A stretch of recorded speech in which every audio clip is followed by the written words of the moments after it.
nii, And tere our õhtust siis kõigile, our et most väga hea meel on teid tervitada tänasel webinaril. Minu nimeks on Fredi Sarm.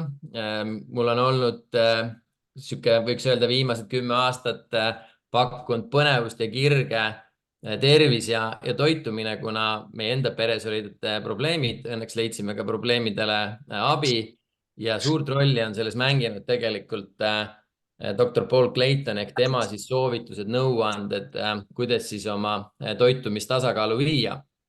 Ja sellega lähtuvalt on täna meil plaanis teha väga põnev webinar teemal siis krooniline põletik ja selle tagajärjed ja kuidas on võimalik seda siis testida, ennetada ja nii edasi, et kuigi ma ka meie webinari infos panin päris põhjaliku informatsiooni doktor Paul Claytoni kohta, siis ikkagi mainiksin mõne sõnaga üle veel tema siis nii-öelda selle background'i. Tegemist on siis kliinilise farmakoloogia ja farmakoloogiline toitumisspetsialistiga, et ta on Toidu- ja Tervisefoorumi Ühendkuningriigi endine esimees, Ühendkuningriigi valitsuse ravimiohutuse komitee vanemnõunik, lisaks oli ta Oxfordi toiduaju ja käitumisinstituudi liige. Ta on andnud välja rida väga erinevaid põnevaid raamatuid.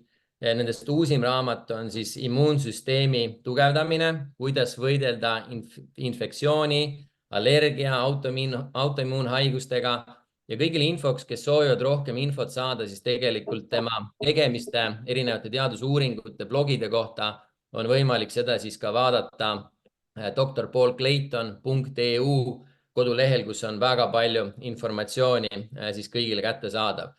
Kes on liinile tulnud natukene hiljem ja soovivad kuulata siis antud webinari eesti keeles, siis palun võtke omal allmenüüst interpretation ja sealt saab siis iga inimene ise valida, kas ta soovib siis kuulata antud webinari eesti keeles või siis inglise keeles. Ja püüame teha ka mõlemas keeles siis nii-öelda salvestused, mida on siis võimalik pärast hiljem tagantjärgi ka kuulata või need inimesed, kellel ei õnnestunud siis otse tulla liinile, saavad siis seda hiljem tagantjärgi vaadata. Aga ma arvan, et lähme siin üle nüüd inglise keele peale. Good evening to everyone in Estonia. It's really honored to see you here today, Dr. Paul Clayton. Really appreciate it. I think we know each other already more than 10 years. For you, a long time, Freddie. Yeah, we have been together in many different countries, also in the United States and so on. You have really amazing background. You're clinical pharmacologist and pharmaconutritionist. You are also a former chair of the Food and Health Forum, United Kingdom, and senior advisor to the UK government's Medicines Safety Committee, and so on and so on. Today, we asked you to talk about chronic inflammation and how we can test it, what are the possibilities to prevent it, and so on. And if it's fine for you, it would be amazing if later on people can also ask questions, because I'm sure that many people have questions about this topic. So I'm going to give now word to Dr. Paul Clayton. All right, thank you. Well, for those of you who have spent time in hospitals or clinics, and I understand that some of you at least are doctors, then you will be aware, I think, what's happening in public health. We're seeing an accumulation of people who are elderly, infirm, who have multiple chronic degenerative diseases, and who are in fact overwhelming our healthcare systems everywhere. Now, let me just see if I can get my slides up on the screen, not these ones. And what I want to tell you, first of all, is I'm going to make the case that the system of healthcare that we are working with at the moment is no longer functional for all kinds of reasons, economic, philosophical, historical, if you know the history of medicine. We've ended up with a system of healthcare which you can describe as reactive. That is, we wait until people get sick and then we try and treat them, which is actually very late in the day when you're talking about chronic degenerative diseases.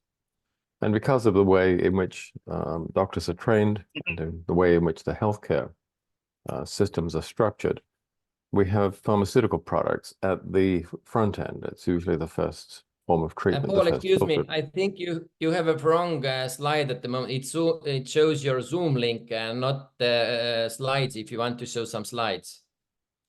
Oh, okay, because it should be the slide should be on the screen Yeah, right it now. shows at the That's what I moment see. our Zoom link. The Zoom link. Okay, let me see. I'm going to stop the share and I'll start again. Yeah, start again, please. Okay, maybe this will work better.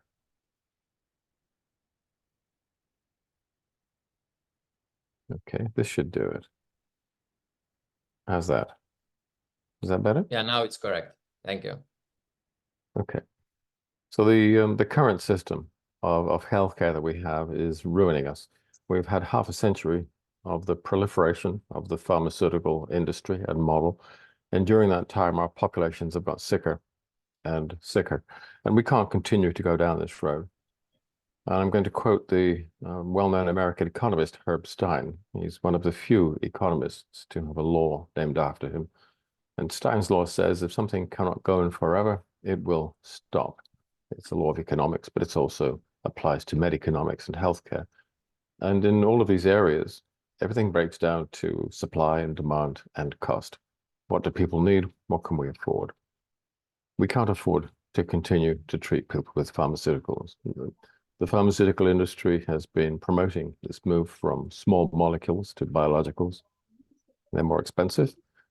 The costs in the United States are skewed because of the insurance and the way that works with this captive market.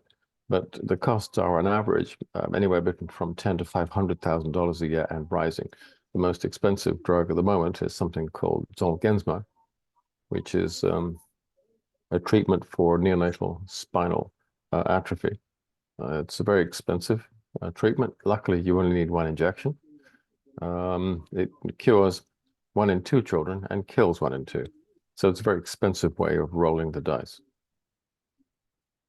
However, if your child has been born with this condition, you might decide to take that gamble. But the point is that these drugs, for people who are ill, for your children, for your loved ones, it's an impossible price to pay, both for individuals and for a nation. If it was only the cost of drugs that was increasing, that would be bad enough. But it's the demand for them is increasing as well. This is a Rand Corporation report. It's looking at general trends. This is North America, but we're seeing the same trends in all of the developed nations, rapidly increasing numbers and percentages in the numbers of people presenting with chronic degenerative disease. Very, very rapid, and it's more than can be accounted for by any increase in average age of the population. In fact, it does nothing to do with the average age of the population, which, as I'm sure you know, is no longer increasing. If you map this in detail, between 2000 and 2020, the numbers of people presenting with a single chronic disease rose, as you can see here, by a third. If we look at those people who have multiple chronic degenerative diseases, it's a smaller window, but the delta, the rate of travel, is pretty much the same. And if you use these same surveys and look at the first one of these surveys that was carried out in 1935, the numbers of people at that time who were diagnosed as having a chronic degenerative disease was only 1 in 10. Now, you may feel that diagnosis was not necessarily quite as good in 1935 as it is now. Let's double that figure. I'm being generous. But even so, that would, if you're doing that, you still end up with a threefold increase in the numbers of people with chronic degenerative disease.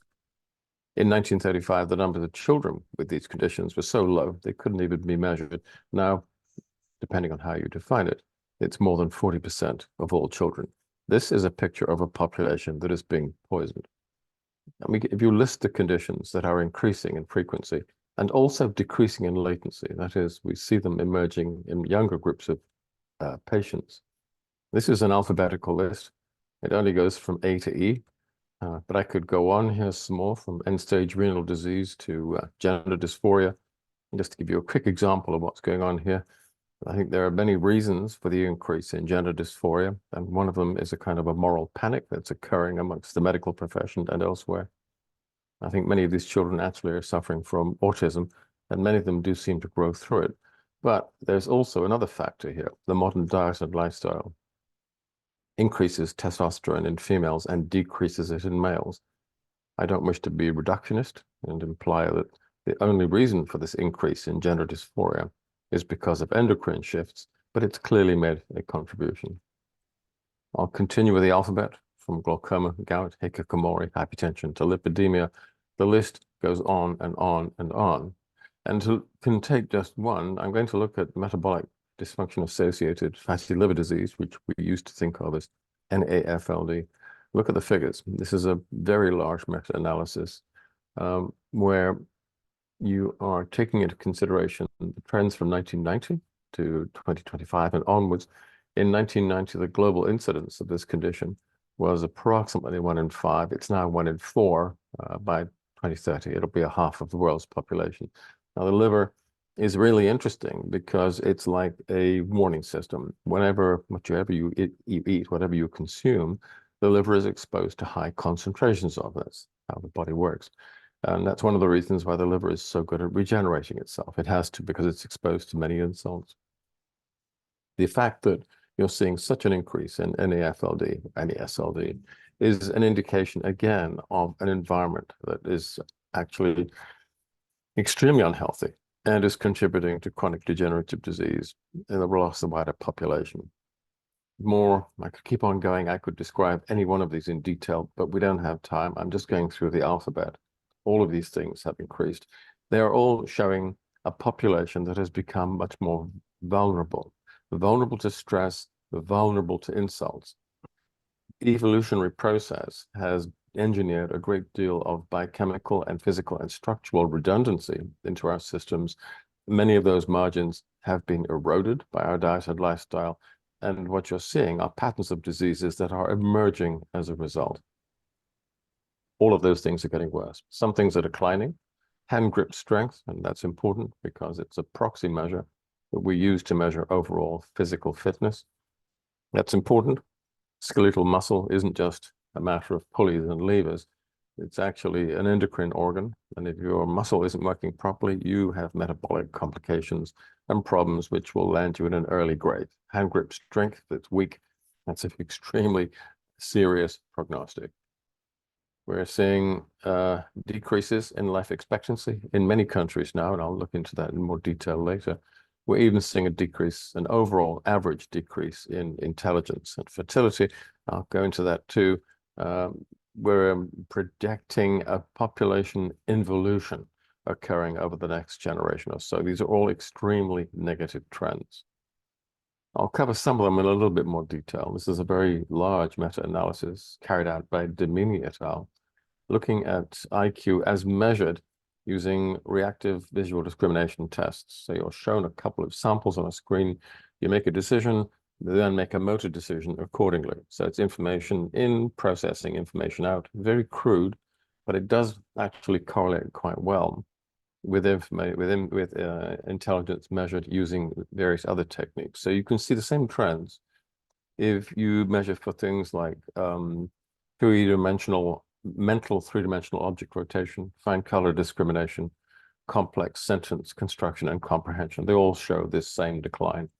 Since 1950, we've seen a slowing, which is approximately the equivalent of a loss of 15 IQ points. Now, these tests were actually first started in 1898 by Francis Galton, the British polymath. And if you take this line backwards, it looks as if we've lost between 20 and 25 IQ points on average since approximately 1900. That's, I think, difficult to take on board. But if you read, for example, newspapers or books of that time, and look at the complexity of the ideas and the writing that is used to convey those ideas in those books at that time, that gives you some indication of average intelligence. Many people today can no longer consume that kind of information. This is one of the reasons, there are others, of course, why the CDC here in North America was obliged to push developmental milestones back in March of 22. that was partly the result of COVID, but there were pressures to do this anyway, because simply not enough children were meeting the previously agreed developmental milestones. So in the principle that we don't want to cause trouble, we don't want to embarrass anybody, instead of asking the more profound question, why are children not meeting these milestones, the CDC simply pushed them back.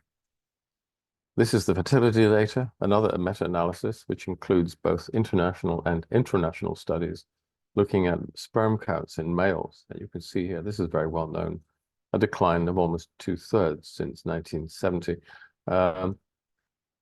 The process of spermatogenesis takes place in an immunologically privileged organ. The gonads are immunologically privileged. And one of the reasons for that is you're producing cells which have a rather different set of epitopes on their surface than our own body cells. So it's probably something to do with self and non-self.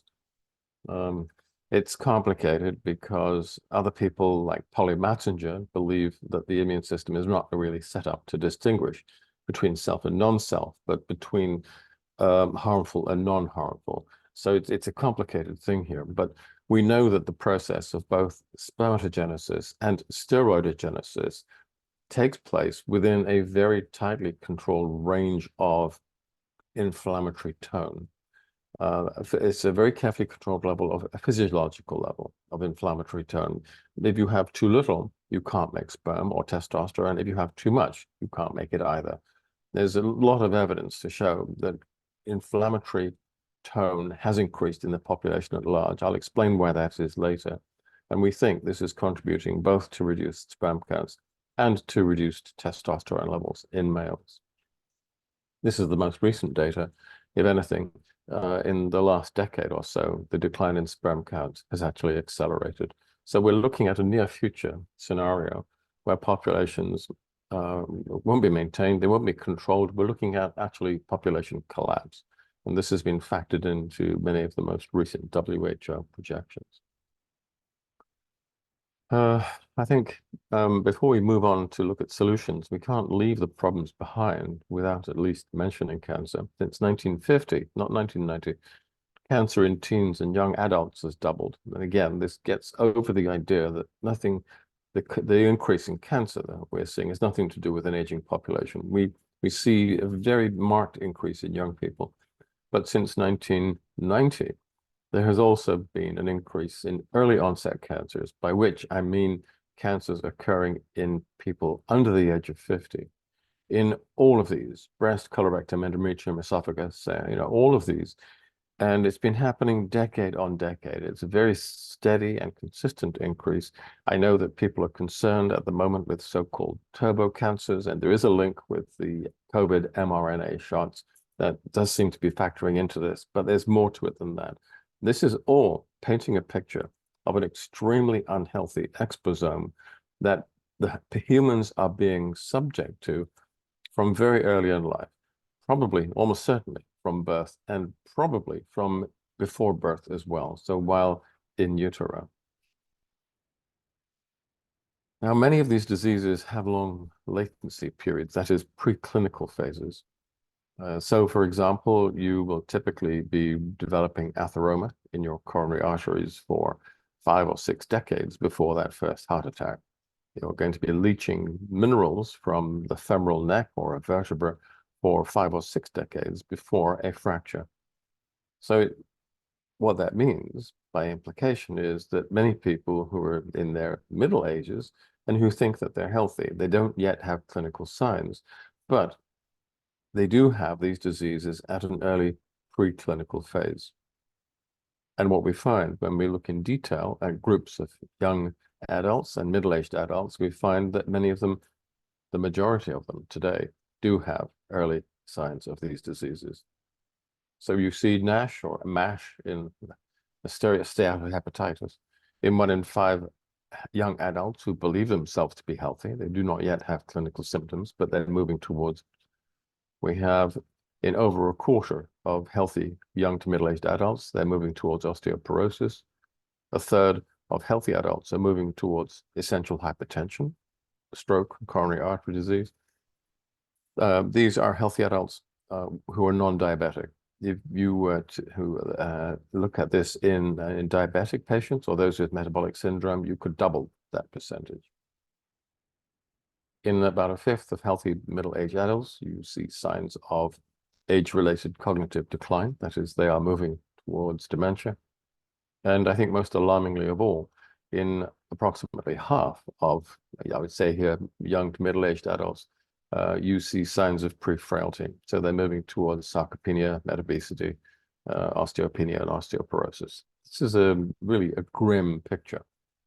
So what the medical profession is doing at the moment is looking at polygenic risk scoring, looking at all the single nucleotide polymorphisms that you can identify, which you think denote risk, adding them all up, creating composite scores and saying, well, is this person, have they had a high score? Does that predict that they're going to get sick? Theoretically, if we could find a score that was accurately predictive, we could then treat those people before they became clinically ill. Doesn't work. We've had two major studies in the last 2 years, both of which failed. No matter how specifically you look at these single nucleotide polymorphisms, they are not predictive enough to justify the costs of intervention because it's not your genes. If you have really bad genes, you probably have a bad outlook. But at the population level, genes are not what is causing the problem. It's the exposome. It's your environment, it's your lifestyle, it's what you eat. And even if you could develop this model so that you did have something with strong predicative value, the pharmaceuticals that we are currently using are too expensive and they're too toxic to use them in a genuinely prophylactic manner. So we have reached the end of the reactive healthcare system. We can no longer afford it. This is why healthcare systems, as they are currently configured, are effectively bankrupt or moving towards bankruptcy in every one of the developed nations. Where did we start going wrong? Well, the reason why this graph is so important is that it shows that period in time when the ways in which we began to get sick and die started to change. Now, the top two lines, the solid lines, describe deaths, and this is respiratory tract, but I could give you similar data for urinary tract and one or two other areas. The top two lines are looking at things like pneumonia and tuberculosis. Deaths have been increasing since 1940. Actually, if you go back, they're decreasing since 1900. And the biggest part of the decrease is because of improved public engineering, public sanitation. Immunizations, vaccinations made a slight difference. Antibiotics made a slight difference, but mostly it's about civil engineering and improved lifestyles. Less crowding, clean water, better air, things like that. That's what made the big difference. And then at about 1950, you can see the non-infectious diseases as causes of death starting to take off. So now I'm talking about COPD, respiratory tract cancers, conditions like that. The big crossover is 1950, the inflection point. What happened in 1950?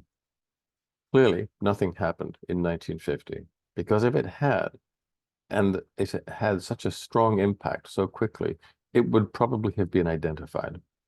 You have to conclude that something must have happened earlier, perhaps a decade or so earlier, which gradually began to show through in terms of public health figures. What happened in 1940? Well, as we start to clear through the debris of the Second World War, you start to see the introduction of the fast foods and the ultra-processed foods. That's when that really starts to take over. And this has now been identified as the most important cause of chronic degenerative disease today. And I'm going to come to chronic inflammatory stress in a minute, because the links between this diet and inflammatory stress have become very clear. The first quote by Wim Hulshoger, this is the Dutenchamp study. It's a group of several generations they've been looking at, and they say what has happened is we've become sicker. The aging process has become accelerated. This is a quote from that paper. Junk diets and sedentary lifestyle have created a situation where today's adults are so unhealthy that they're 15 years older than their parents and grandparents were at the same age. And a more recent study, Chan et al., this was only published a month ago, said that people who were born in 1965 or later, they're more likely to show accelerated aging than those people who were born between 1950 and 1954. And in fact, the data hasn't yet been finally tabulated, but I think what we're going to find is that people who were born after 1980, after 1990, after 2000, that they're aging even faster. And that's one of the things that shows through in the changing and increasing risks of early onset cancer. It's a diet. This is the biggest data that we have, the biggest cause of early death globally. And we have to move beyond that, because if we simply say it's a diet, where does that leave you? What can you do? Well, I think we're now at the point where we understand that the industrial diet has a series of very negative effects on the epigenome. And if you want to know more detail on this, please visit my blog. This is something I write about a lot in a great deal of detail with a lot of scientific references. But it's also skewing the metabolome in very many ways. And if we break that down, we can see four major drivers or causes of disease. And of all those diseases I listed earlier, which are becoming more frequent, which we're seeing in younger patients, and you factor in the acceleration of aging that other researchers are finding, these four drivers are involved in each one of them. Chronic inflammatory stress, clearly important because it leads at the end of the process to the progressive destruction and disorganization of healthy tissue. Type B malnutrition, because that reduces your ability to heal that tissue. Dysbiosis, because once you have an abnormal population of microbes in the lower intestine, this leads to further chronic inflammatory stress locally and the translocation of toxins such as lipopolysaccharide, which we call endotoxemia, and microbes, which have now been definitively identified as being involved in the increasing frequency of the autoimmune diseases. And finally, glycemic mismatch. And this simply describes a situation where the diet today, which is very, very full of sugars and simple starches, and is pouring large amounts of glucose into the bloodstream, is no longer counterbalanced by our low levels of physical exercise. At medical school, we were taught that the liver was the major glucose sink. It isn't. The liver has a very limited storage capacity. Skeletal muscle is far more effective at removing excessive glucose from the bloodstream, providing you have enough muscle and you use it enough. If you exercise, you have more muscle, you have more GLUT4 receptors, more mitochondria, you're able to remove more glucose. Today's sedentary lifestyle prevents that. And you have worse glycemic mismatch. And because we're eating historical terms so little, and because so many of those calories are empty, we end up with worse malnutrition. I'll differentiate between type A and type B in a minute. But once we have identified these drivers of disease, we can now, for the first time, start to design antidotes. We can damp chronic inflammatory stress. We can switch it off, in fact, using a combination of omega-3 polyunsaturated fatty acids plus the amphiphilic polyphenols that are their natural chaperones. And I'll go into detail in the biochemistry later. We can treat type B malnutrition with very broad spectrum micro and phytonutrient support, and I'll talk about that too. Dysbiosis, we can rectify with a number of dietary tools, but probably the most important of these are the mixed fermentable carbohydrates. Glycemic mismatch, that is partly up to you. You should be eating less sugar and less starch. You should be taking more physical exercise. But for those who won't, or those who can't, there are hacks, biological hacks, if you like. And one of these, perhaps the most important, are the so-called AMPK upregulators. We call them exercise mimetics. The pharmaceutical industry is researching this in a very big way, but there are a group of natural compounds which work in exactly the same way. They phosphorylate or activate AMP kinase and actually produce all the downstream metabolic benefits of exercise. Why do we need anything like this? It's because we're being poisoned by these companies. None of these foods are toxic in the acute sense, but if you eat large amounts of these foods over long periods of time, they will make you sick and they will kill you because they cause chronic inflammatory stress. If you look at the way in which they're formulated, some of the most important anti-inflammatory compounds in a healthy diet, in a normal diet, have been removed. And so basically, very low levels of omega-3 polyunsaturated fatty acids. You have some short chains, but most of us are not able to utilize them. A dramatic reduction in the levels of polyphenols as opposed to a pre-transitional diet. Most of the prebiotic fibers have gone, which means dysbiosis and more inflammation. And for other reasons, again, you can read about this in my blog, the 1,3,1,6 beta glucans have gone as well, and they're important because they are, sorry about this, they are what we call pathogen-associated molecular patterns, which are very important in training the innate and subsequently the adaptive immune system. Various commensal species do this too. Many of those have been removed from our environment as well. So the end result is you end up with innate immune dysfunction and a far greater risk of grumbling chronic infections, which contribute to chronic inflammatory stress. So those top four, they've gone, not completely, but largely, and they've been replaced by ages, ales, and LPS because of the way in which modern foods are processed. So advanced glycation end products, advanced lipoxidation products, which are produced by using these mixed formulations and then exposing them to rather high temperatures, which you wouldn't find in most normal kitchens. Spray drying techniques, for example, cause the formation of quite large amounts of these compounds. And what we call pillow packs for minimally textured fruits and vegetables lead to substantial increases in the amount of lipopolysaccharides that you're eating. This is a very unhealthy situation. Large amounts of sugar, the wrong types of electrolytes, too much sodium, not enough magnesium and potassium, so your smooth muscle is excessively contractile. This is a recipe for disaster. This is a diet which will make you ill. Quickly moving on to inflammation. Those tram lines across the top of the slide, that's your archetypical cell membrane. So you've got the dual lipid layer, phosphatidyl phospholipids with your lipophilic constituents, the fatty acid tails on the inside, and the hydrophilic constituents, the phosphatidyl heads on the outside. And the fatty acids built into these phospholipids, the omega-6s over on the left, arachidonic acid, the omega-3s over on the right, ICO, EPA, and DHA. I can't even remember what they are in longhand.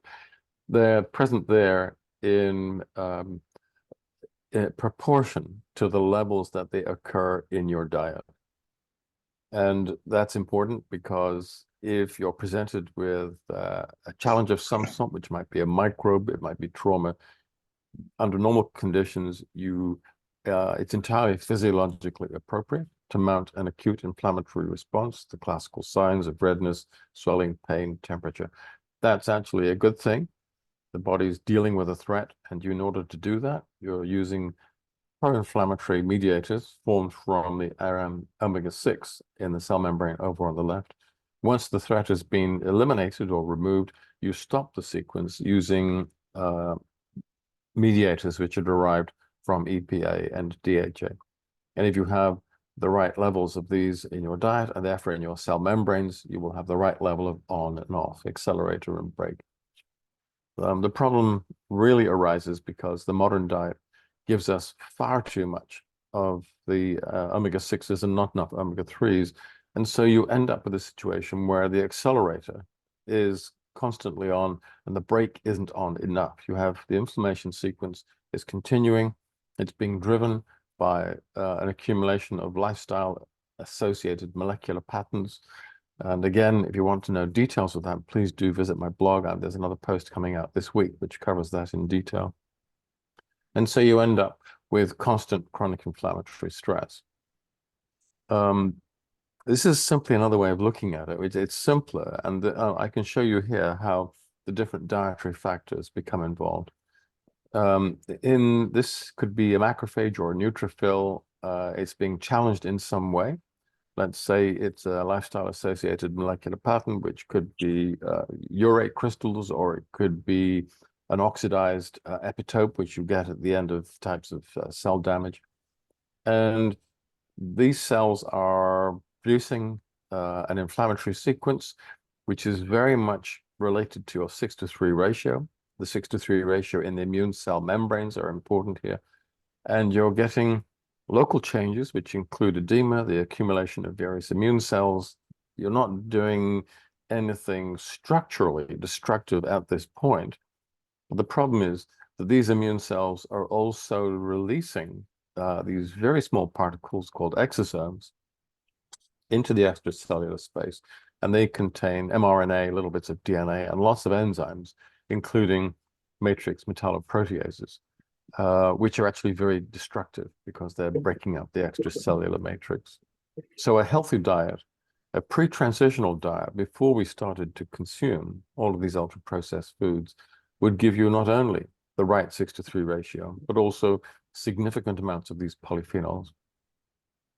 The polyphenols inhibit the matrix metalloproteases in two ways. There's a direct enzyme inhibitory action, but there's also an epigenetic effect. They downregulate the genes which express for the matrix metalloproteases. So this is a healthy diet, the right 6:3 ratio, lots of polyphenols. Under these conditions, you can create an inflammatory response as appropriate, if you're challenged by a microbe or by trauma, but it's not going to be a runaway reaction that will continue and keep on going, leading to excessive tissue destruction. What does the modern diet do? It gives you a very high 6:3 ratio. Historically, as far as we know, the ratios were between 2:1 and possibly 5:1. Right now in Europe, it's approximately 15:1 on average. Here in North America, it's 25:1. What that means is that the first sequence in the inflammatory cascade is overheating. Now, the second thing that the modern food universe does, it basically reduces your level of intake of polyphenols, which means that these enzymes which are being released are no longer being inhibited. So the second phase of the inflammatory cascade is overheating as well. And you're dripping constantly these matrix metalloproteases into your tissues where they dissolve the extracellular matrix, which is probably one of the most recently described and discovered organs. It's an organ in its own right, certainly a tissue. It's probably an organ as well. Collagen comes in here. There's a dozen forms of collagen, but there's over 300 different types of fibers, and it's very differentiated in different parts of the body, providing different functions. In fact, you can think of this as a geographically variegated reservoir of growth factors. And so it's produced by various cells such as fibroblasts, chondrocytes, osteoblasts, but these cells don't only produce it, they're dependent on it. So if you're releasing matrix metalloproteases into this matrix and destroying it, you actually end up degrading the function of those cells that secrete the matrix, and you end up in a kind of a vicious cycle, leading to progressive loss of this matrix, which means a progressive disorganization and loss of healthy tissue, which is one of the hallmarks of most of the chronic degenerative diseases. Now, if these enzymes sound familiar, they are the same, pretty much, as the enzymes that are produced by the flesh-eating microbes. And if you have an infection, these enzymes destroy everything. They dissolve every tissue. And it is the same enzymes being released not all at once, but over long periods of time that lead to the slow destruction of healthy tissue in arthritis, in osteoporosis, in coronary artery disease, in age-related cognitive decline and dementia, in all of these conditions.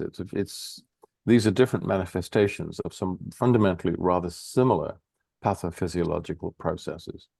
This is just a little bit of history showing how the 6:3 ratio started to take off around about 1900 because of technical developments and has subsequently vastly increased because of the continuing introduction of fast and ultra-processed foods. That's a little graph to show you how much they've increased even since 1961. Polyphenols have declined by about 60 to 90%. Our levels of physical activity are far less than they were 3 or 4 generations ago. We're eating less as a result, less fruits and vegetables. The types of fruits and vegetables we are eating have changed. Again, I don't quite have time to go into this, but this is probably accurate in terms of our overall polyphenol intakes. Most in America, for example, now, Probably most Americans get more polyphenols from coffee than any other source. So historically, this is a complete anomaly. Type B malnutrition comes in here as well, because if you don't have enough of the right micronutrients, once your matrix, your extracellular matrix has been broken down, you can't replace it adequately. This is what we learned at medical school. Typically, kwashiorkor or deficiency syndrome, such as scurvy or beriberi, pellagra, typically conditions where you move to a near or absolute lack of one of those micronutrients which we don't store very well, typically the water-soluble ones. And we recognize that, or our medical ancestors did, because the time lapse between the change in the diet and the emergence of these quite well-defined constellations of symptoms was relatively brief. That's not what we see today. We see people who are low in just about everything except calories, because the modern diet is so full of empty calories. There's lots of studies which show the numbers of the percentage of the audience who are low in all of these different things. This is very incomplete. I could have shown you 4 or 5 pages which continue the same pattern. Most people are low in most of these. And it's caused not just by the terrible foods that we eat, but also because of our very low levels of physical exercise. We're very easily seduced by labor-saving technology. There are evolutionary reasons for this. And so typically today in towns or cities, we're running on about 2,000 kilocalories a day. Go back 150 years, and you go back to a time before these technologies were available, when women were running at between 2,500 and 3,500 calories a day, men between 4,000 and 7,000 calories a day. And yet, if you look at photographs of the time, they're quite slim because they're using all of those calories in physical activity. Here is an example of empty calories, and this is one of the things that is killing us. And that's what people with type B malnutrition look like. These people have chronic inflammatory stress, they have type B malnutrition, and that is why when you analyze them and you look inside them, you see they have all the signs of the early aspects, the preclinical phases of those chronic degenerative conditions, which will grow under the surface and then eventually 10, 20, 30 years from now, emerge as clinical symptoms. And that's the reason why the doctor always comes too late. And when the doctor does arrive, they have the wrong tools. What are these terrible foods that I keep talking about, the ultra-processed foods? Well, this is one NOVA definition. Ultra-processed, as opposed to processed, multi-ingredient foods, typically more than 6 ingredients, many of those with chemical names that you wouldn't find in a domestic kitchen. Most importantly, very often they're extruded, they're blended. When you look at them, you can't actually identify what's in them. Here are some examples of ultra-processed foods. And they are the foods that many people love to eat. They've been engineered by food scientists to be delicious, addictive. And if you talk to the addiction psychologists, they will tell you that many of these foods, in fact, have all the key criteria of addictive substances. And in fact, here in the United States, there are groups of clinicians who are treating people with food addiction with naloxone and actually getting rather good results. They're full of empty calories. They don't satiate. They're addictive. We eat too much of them. The more you eat, the heavier you get, both in the short, medium, and long term. And that creates this paradox. So the people who are the heaviest, who consume most of their food in this way, they have the poorest nutrition. So they look as if they're overnourished. Internally, they're starving, which is why the more of these foods, the more you die. And in fact, it's dose related, which as a pharmacologist, I always find rather convincing. COVID, dementia, and we also see increased inflammation, increased sepsis. We see accelerated immunological aging. Now, full disclosure here, that last study by Napier et al., in fact, was done not in humans, but in rats. Because it turns out that rats love these same addictive foods as humans do. And when rats eat them, their aging is accelerated and they develop the same pathologies that we do. So what's happening to life expectancy? Well, the United States eats more of these foods than anywhere else. In North America, the They're consuming more than 60% of all their calories in ultra-processed foods, and life expectancy has been falling since 2019 by 3 years. The United Kingdom is the country that is, after the United States, consumes the most ultra-processed calories, so they're 53, 54%. Other countries coming on after that, Australia, Poland, many other European countries are moving in that direction. And you can see here that life expectancy has been falling since 2019 as well, not by quite as much, but we're going in the same direction. And we're seeing exactly these same trends starting to emerge in vulnerable groups elsewhere. Now, I looked at that picture. I showed you that picture of those American football fans who all have the signs of chronic degenerative disease subclinically. This is a vestigial group. These are people who don't live a modern lifestyle. They're actually hunter-gatherers, Hadza from Tanzania. And when we look at them in detail, we find that they're not aging in the same way at all. So, for example, we find in young vestigials, there is no sign of the development of atheroma in their arteries. Amongst the West, here, we all have it. They don't. Their blood pressure does not increase with age. Males do not develop benign prostatic hyperplasia. As men and women age, their kidneys do not lose the ability to secrete concentrated urine, which is actually quite important because it means that they're not as vulnerable to dehydration. And if you follow the science, you'll know that dehydration also leads to accelerated aging, probably because of what we call carbonylative and carbamylative stress. Again, the chemistry, the biochemistry is not that complicated, and you can find all that in my blog. And then for those of you who value your intellect, as the Hadza age, and other vestigial groups show the same, their brains tend not to shrink. You don't see the same hippocampal or hypothalamic shrinkage, which leads to prefrontal cortical shrinkage, that we expect to see in amongst our own circles and in our patients. The other vestigial groups do not show this. So many of what we considered formerly to be integral aspects of the aging process turn out not to be integral at all. They're what happened to you if you live a modern lifestyle and eat a modern diet. If you're living a more natural lifestyle, you don't age in that way at all. You age far more successfully. And this is one reason why if you want to reduce your risk of chronic degenerative disease, all the evidence indicates that the most profound thing you can do is to change your diet. A Mediterranean diet, for example, offers you more than any doctor can, or indeed any pharmaceutical company can, because it dramatically reduces the risk of almost all of the chronic degenerative non-communicable diseases. So let's take an individual now who's eating a modern diet and lifestyle. He's eating a diet with a very high 6:3 ratio and very little polyphenols, and therefore he has chronic inflammatory stress, which may show up in a number of different tissues, causing different symptoms and be diagnosed in terms of different conditions, but they're all being driven by the same metabolic problems. So he might have an arthritic condition, for example. He might have coronary artery disease or essential hypertension.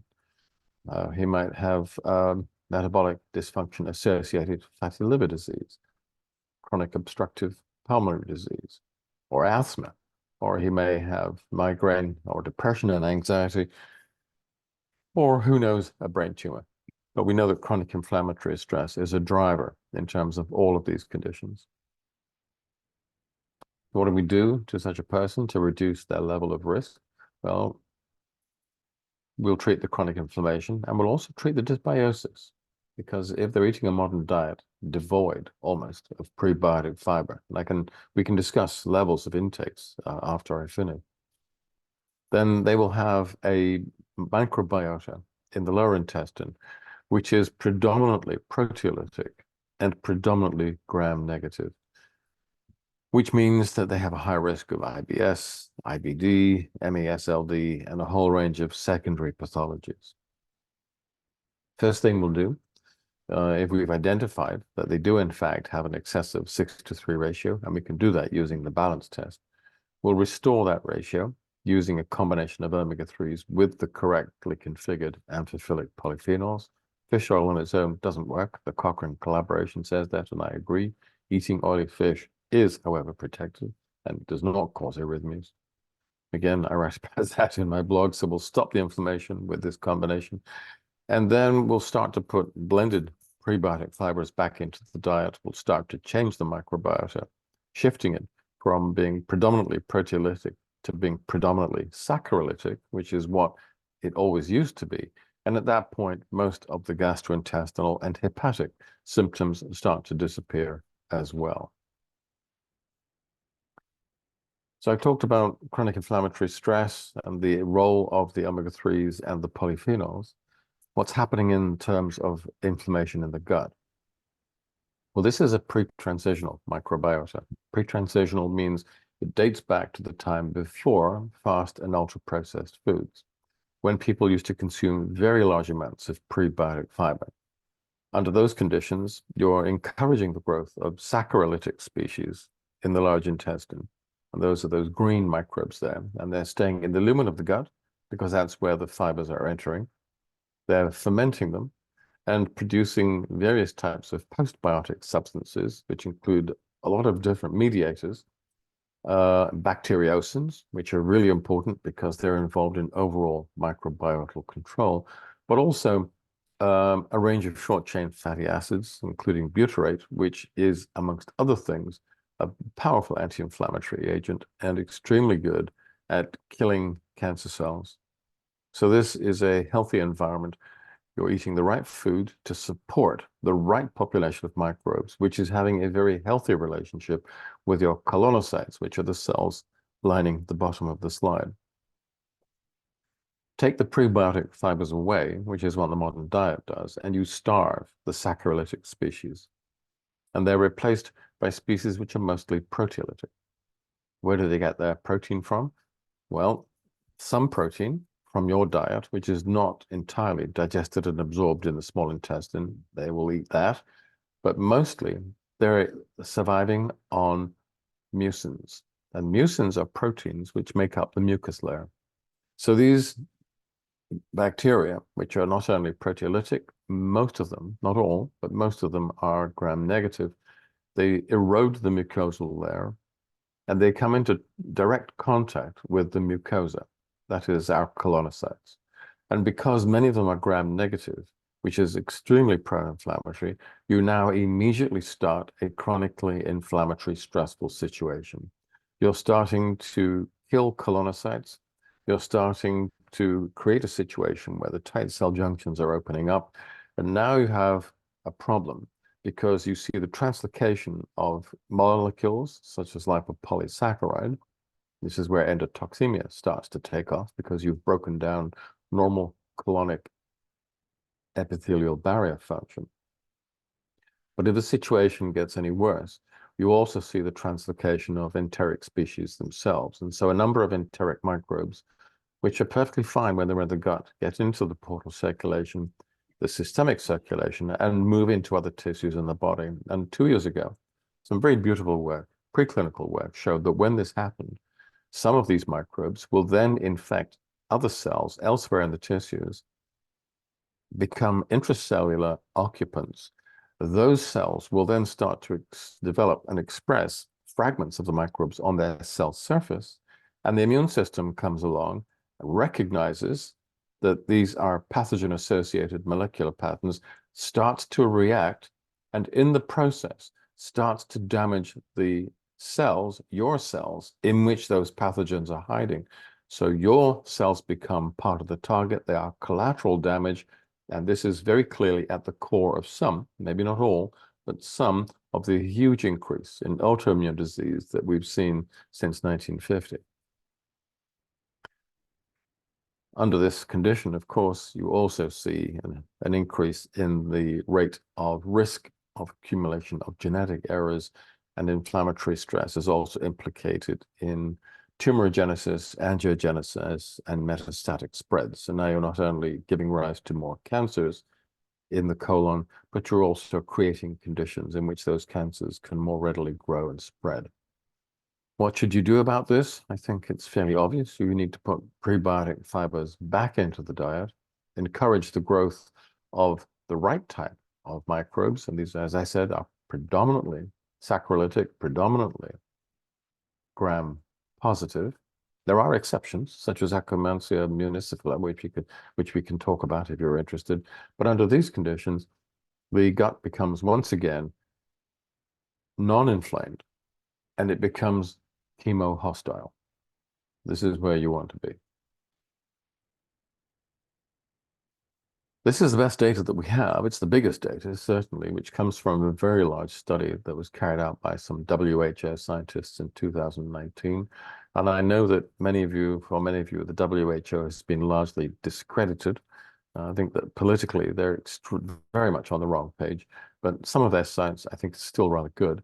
This particular study found that higher fiber intakes were associated with a reduction of early death by a very significant amount. And if you break it all down, you see a significant reduction in the risk of bowel cancer, breast cancer, heart attack, and stroke, and dementia. That's more recent data.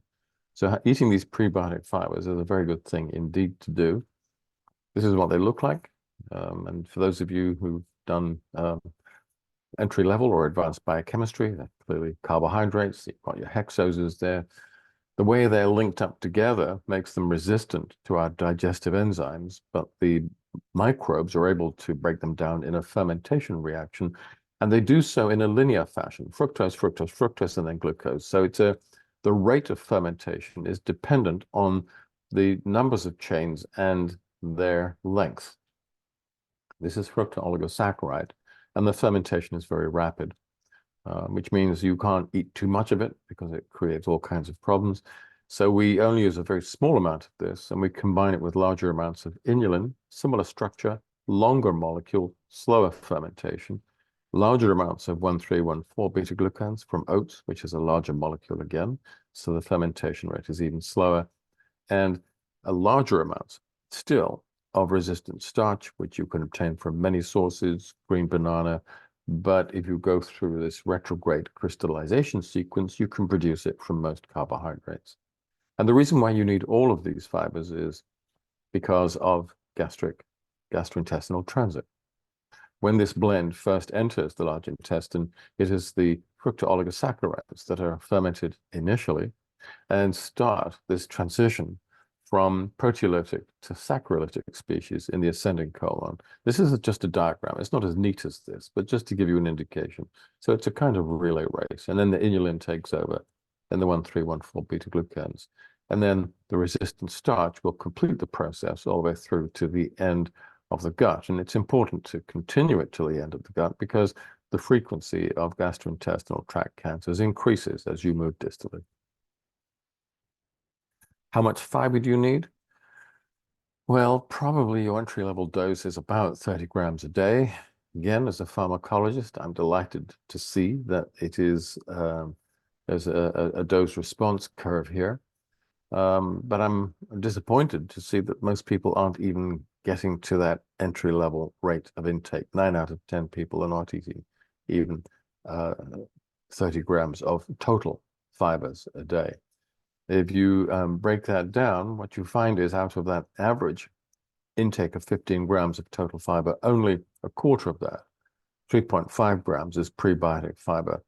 The WHO data imply that you really should be consuming a minimum of 7 grams of prebiotic fiber a day.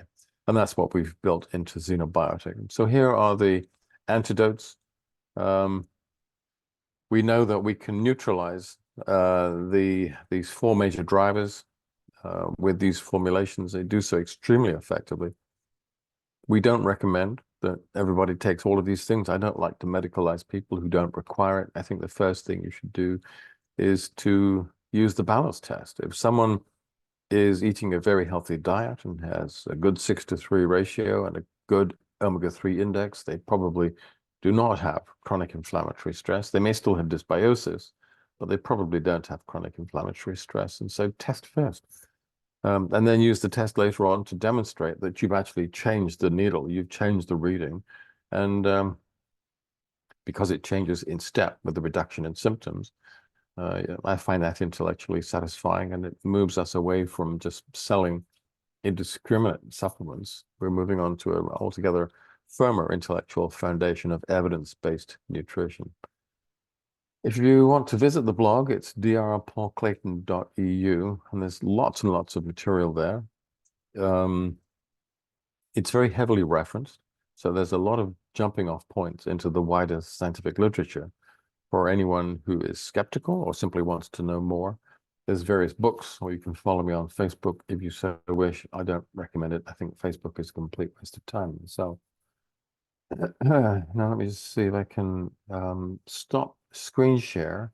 And what I want to do is to throw this open to the audience and for hostile questioning. Thank you, Paul. Nii, kui kellelgi on nüüd küsimusi, siis võite julgelt esitada oma küsimused siin chatis, jooksid ka mõned küsimused läbi, siis käime ka need läbi. Nii et vaba mikrofon hetkel kõigile.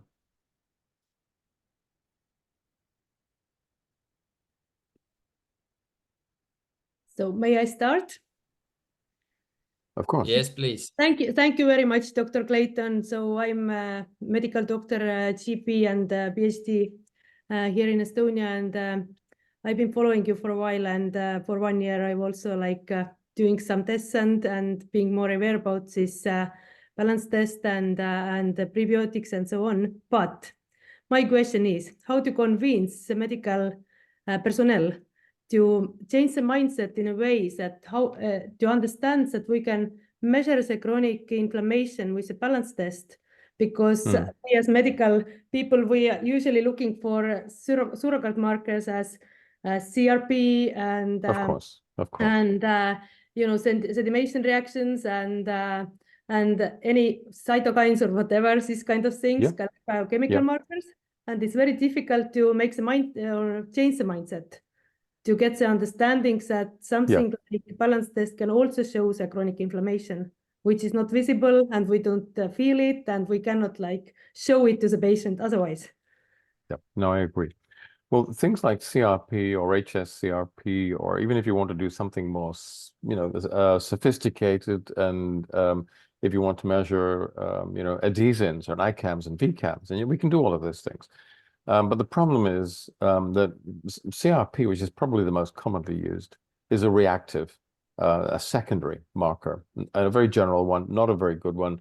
Yes, we can see that it goes up if you have pneumonia, but we're not talking about enormous, frank, chronic inflammatory stress. We're talking about very low levels of chronic inflammation, which are occurring in different key tissues.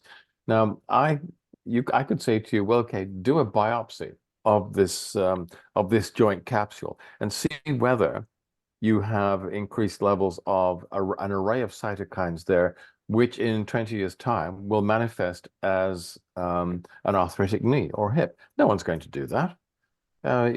It's simply impractical. So I think that it is difficult changing medical personnel's minds. But what I do find convincing is this: if you have a patient with a symptom which has an inflammatory component, if you do the test, you will see inevitably that they have a high 6:3 ratio and a low 3 index.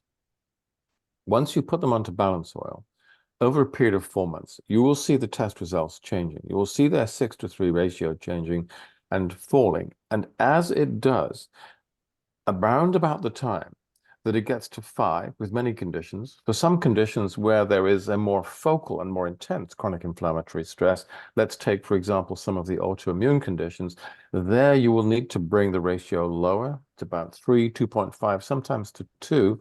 And then as the levels fall, you will see that the symptoms disappear. And there's a great degree of convergence. Now, once you've seen that happening in a couple of patients, most doctors find that extremely convincing.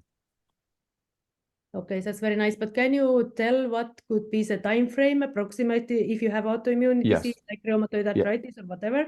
So how long does it take to get the effect? I mean, both on the test and both clinically. Well, they run in parallel. If you look at the scientific literature, you can see that it takes about 3 to 4 months to bring the ratio down to below 5. We cannot speed that up because the rate limiting step is the rate of exchange of lipids in the phospholipids in your cell membranes. We can't speed that up. Now, this is quite distinct from the process of head exchange. That takes about 4 months. And there's really a fairly solid evidential base behind that. Again, if you go to my blogs, you'll find all the references. Okay.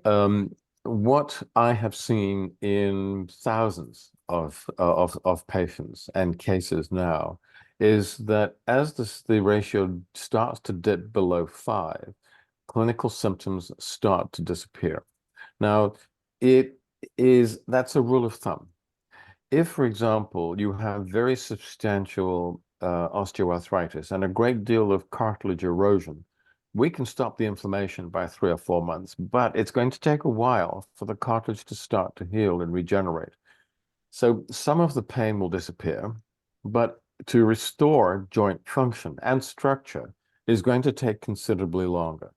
So you have to think in terms of a biphasic healing response. Initially, you're putting out the fires and the symptoms associated with that, but the improvements in physical performance may take longer to show through. If you're talking about something like an autoimmune condition, and this was my own personal experience, I for various reasons, I was having an extremely stressful point in my life. I developed Graves about 15 years ago and had all the classic signs and symptoms, the biochemistry, the immunology, the clinical signs, and went into atrial fibrillation one day because I was a terrible doctor. I didn't diagnose myself because I was too busy, and ended up in the local hospital. And they did all the tests and said, yes, you've got Graves. And I knew I did. And typically what you then do is you'll remove the thyroid, right? Or you'll ablate it or destroy it, and then you're going to be on hormone replacement therapy for the rest of your life. And I decided I didn't want to do that. My idea was, if I can stop this attack of the immune system on the target tissue, if I can stop it for long enough, can I re-educate it? Can I persuade my immune system to forget its target? So I took a forerunner, the ancestor of balance oil. And balance oil itself did not exist at that time. So I was drinking large amounts of mixing fish oil and olive oil and drinking large amounts. And it was really a difficult experience. But within about 2.5 to 3 months, my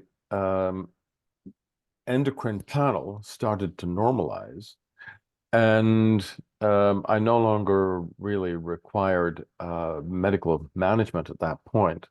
I maintained a very low 6:3 ratio for a period of about 4 months, and then gradually started to reduce my intake of these compounds to see whether my immune system had in fact been re-educated. I now no longer have Graves. It's simply my immune system has forgotten its target. And my physicians at Epsom Hospital, who I said, would you like to know how I did this? They said, no, we don't need to know. We just know occasionally these conditions disappear. We don't know why, and we don't need to know. Which was rather a disappointment to me. I was hoping to be able to share my experience with them, but that was now 15 years ago. Now, I was left with atrial fibrillation. All of the other signs and symptoms disappeared, but the fibrillation remained because I had actually incurred inflammatory damage in my myocardium at that point. And so after I'd been electroconverted, I was then put on flecainide.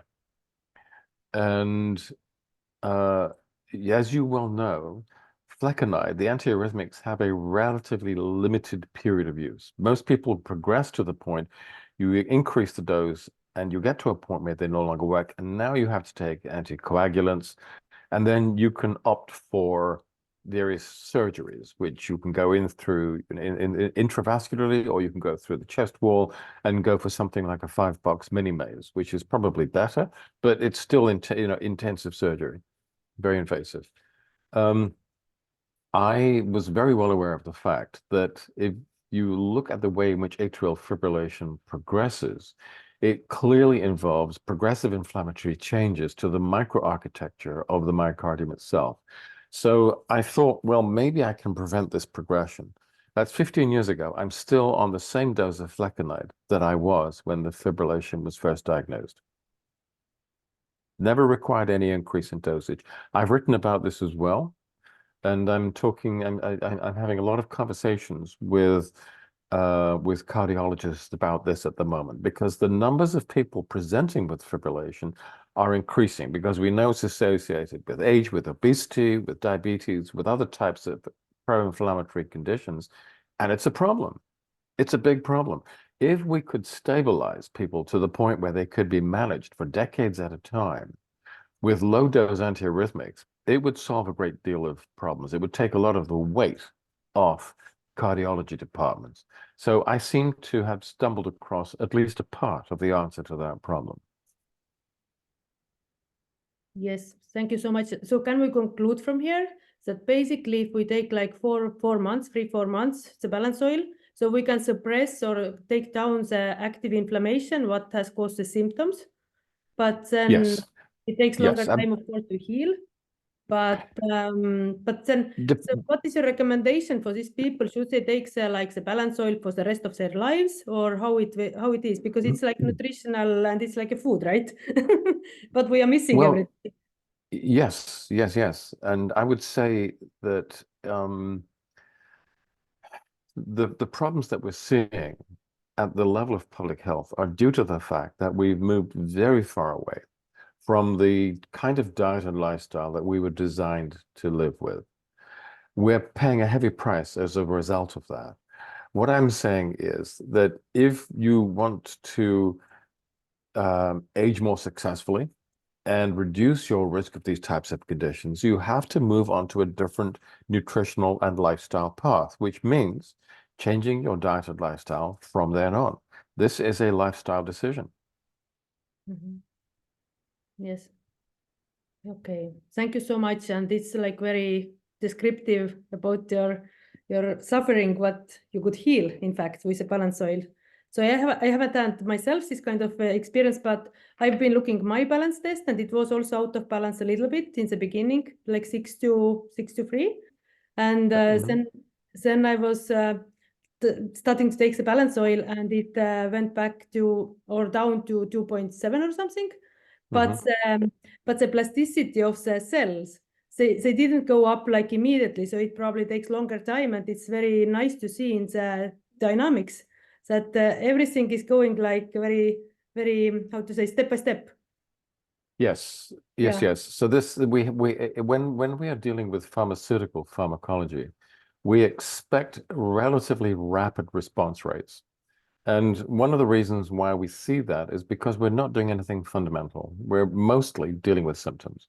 If you want to address these underlying issues almost intrinsically, they are longer processes, they are slower. Now, not all of them are. If you want to change the microbiota, because of the very rapid cell division times of the species in the colonic microbiota, you can transform it and restore a pre-transitional microbiota within 7 to 10 days. So, in some cases, this approach can work fairly quickly. Okay, so that's very nice. But can you tell something or a few words about these autoimmune diseases like MS and let's say like also neurodegenerative diseases connected to the microbiota and the GI tract? So, because I know there are people in the audience as well who would like to know about that. I think that, well, first of all, let me point out that the autoimmune diseases, this is not a moving target. I went to medical school in 1968. And when I first went to medical school, my professors were telling us that the autoimmune diseases were uncommon. They're now the third most important cause of illness in North America, and I believe in much of Europe as well. Not only have they become much more common, but we also see a larger number of autoimmune diseases. I was taught that there were between 20 and 30. There's now over 100. And it's now becoming apparent that there's more than that, because you can probably end up with superficially similar diseases through a number of different epitopic routes. They're actually not exactly the same. They just look like the same thing. I think we also have to differentiate between different etiologies. It seems to me that an autoimmune disease such as Hughes syndrome can't have the same type of etiology as, for example, a rheumatoid arthritis. They're quite different. The targets are very different. Something like rheumatoid arthritis is, I think there's a much stronger case to be made for saying that this is more likely to be due to the translocation of enteric microbes. We know, for example, there's some papers in the literature that show that in some cases you can cure rheumatoid arthritis with antibiotics, long courses of antibiotics. But coincidentally, only those antibiotics, such as macrolides, and there's one or two others, which we know are capable of entering into the cells and reaching pathogens inside the cells.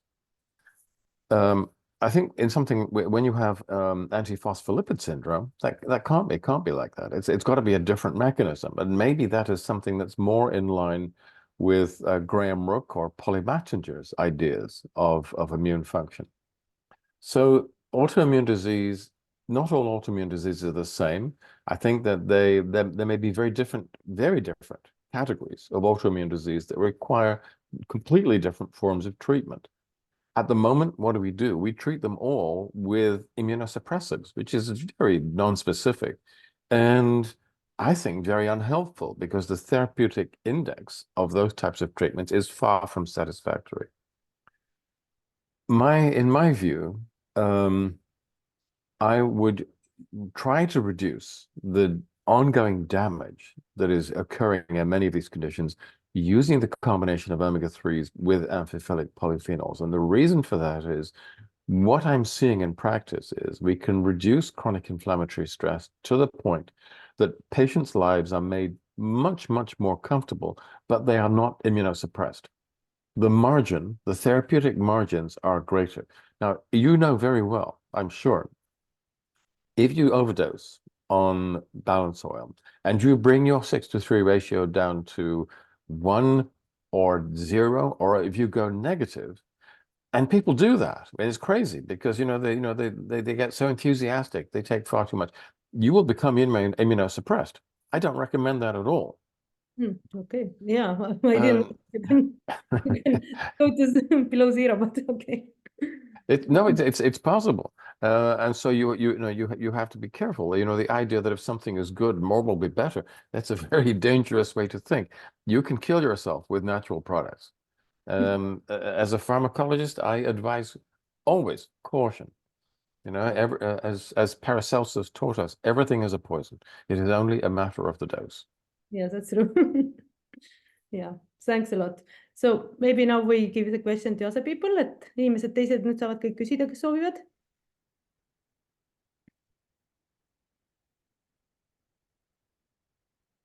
Meil oli vist küsimusi tegelikult siin chatis. In the chat we have also some questions. Let me see where the chat is now. Let me see where it is. It was... Okay, I will read this question, which is already in English, and let's see. Could you also comment on, for example, alcohol and fatty foods, and the incidence of heart attack is 50 per 100,000. The French do not consume dairy products, but in Estonia we drink milk, Right. do not drink wine and avoid fats, but the incidence of the heart attack is over 400 per 100,000. My main concern is moderate wine versus daily dairy products. So did you get the point? Yes, I understand that. I mean, there's a lot of special pleading going on there. You want me to justify your food choices. Okay, if you like to drink a little wine, that's fine. I have no objection. Alcohol, of course, is something we should be cautious about and consume only in moderation. The relationship with fatty foods, I think that has been really killed. I don't think we believe that anymore. The idea that saturated fats increase the risk of coronary artery disease, for example, has been given up. The idea that that your lipid profile has a strong prognostic value, most of that is gone as well. One reason why we still see that being talked about a lot is because the pharmaceutical industry produce drugs which lower LDL cholesterol. And you have a generation of doctors who've been taught to believe that LDL is the be-all and end-all. But in fact, it's not a good risk marker. Approximately half of all heart attacks occur in people who have normal cholesterol levels, whatever normal is. So this is not a good risk marker. If you have extremely high levels of cholesterol, that will create local inflammatory stress in the arteriolar intima, which is not a good idea. But the thinking has really moved on to the point where we now believe that the most important driver for coronary artery disease and essential hypertension is what we call endothelial dysfunction, which is really chronic subclinical inflammatory stress involving the walls of your resistance vessels. Under those conditions, you're going to have an accumulation of circulating white blood cells. Neutrophils will they will attach to the vessel walls. They'll migrate into the vessel walls. They'll die along with macrophages and various other immune cells. And it is those cell membranes from those immune cells that contribute the largest amount of the cholesterol and oxidized cholesterol compounds that you see actually in the atheroma itself. Then later on, you get this increasingly complex architecture. You have calcification and other things are going on there as well. But the reason why Ansel Keys, I think, first came up with this idea that eating animal foods was more risky was because eating is a zero-sum game. The more of these foods you eat, the less you're eating protective foods. And many of the protective foods are omega-3s, polyphenols, and prebiotics. So our approach has been rather different. What we do is we use something like balance oil to alleviate endothelial dysfunction, and it does so very effectively. And you can see this for yourself because as the endothelial dysfunction dissipates and the inflammatory stress in the artery walls disappears, they then become once again capable of responding to local and circulating vasodilators. Under those conditions, TPR starts to reduce and hypertension, if it's essential hypertension, disappears. And we've seen this in hundreds of thousands of cases. Once that essential hypertension has disappeared, that's telling you the endothelial dysfunction has gone, you're no longer at risk of coronary artery disease because fundamentally it is the same process that is driving both of them. That's why hypertension is a risk factor for heart attacks, because they both have a common driver. So, you know, the best data that we have, some of the biggest studies that we have say that eating dairy produce is not associated with an increased risk of early death at all. So we could keep on eating. Yes, absolutely.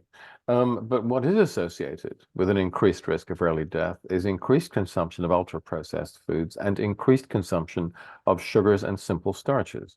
Now, I'm not saying you have to eat a ketogenic diet, and I'm certainly not saying eat a carnivore diet. I don't believe any of those.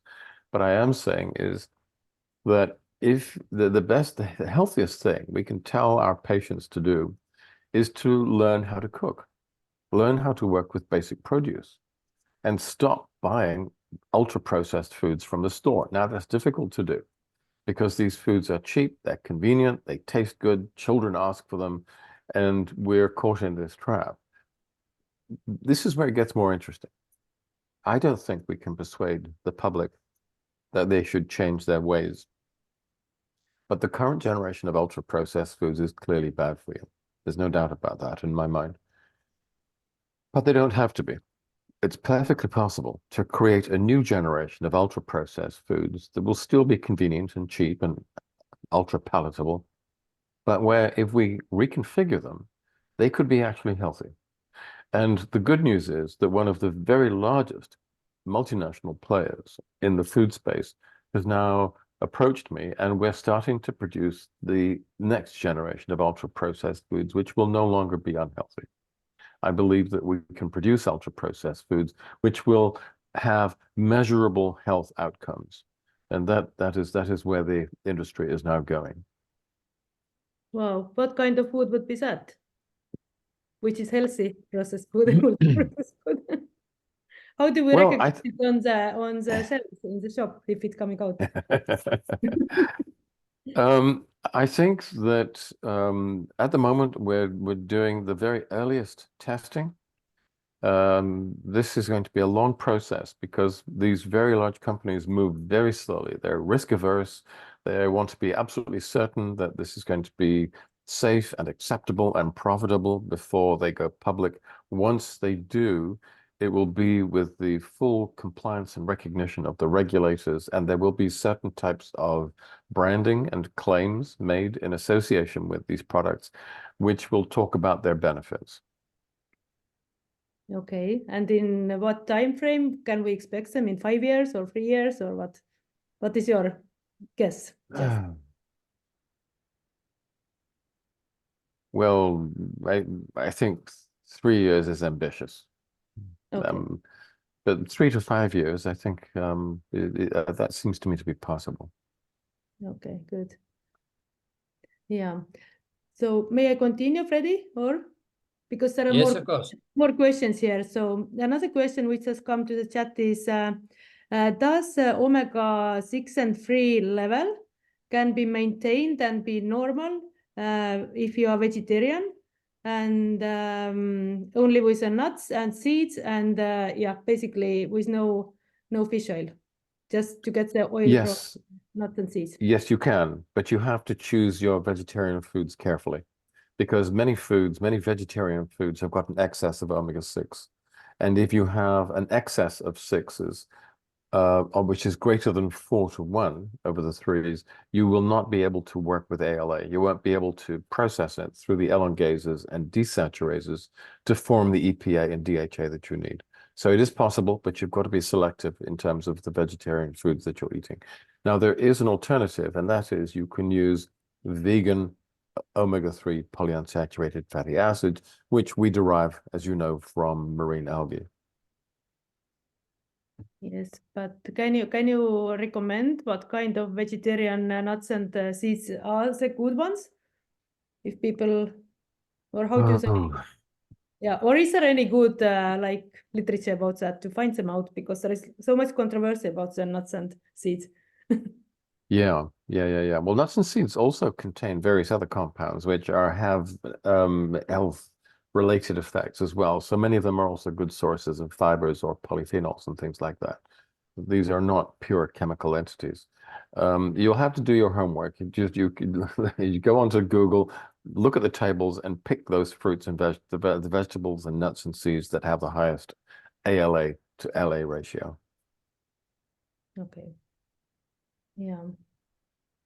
So, and what is your experience now with the balance test? So how many you have seen? And I mean, so what is in the whole globally is how to say, the awareness about the balance test? Because for me as a doctor, it's not very easy to, to tell people and patients that, you should take the test because, I can show you something, but it's like still like abstract thing for them. Yeah. It's, can you give me 1 minute? I just have to check there's someone at the door. Give me 1 moment, I'll come back. Yes, of course, yeah. Aga võib-olla siis võtame eesti keeles vahepeal, et äkki Fredi, sul on veel mingeid instruktsioone või midagi öelda ja küsimusi veel?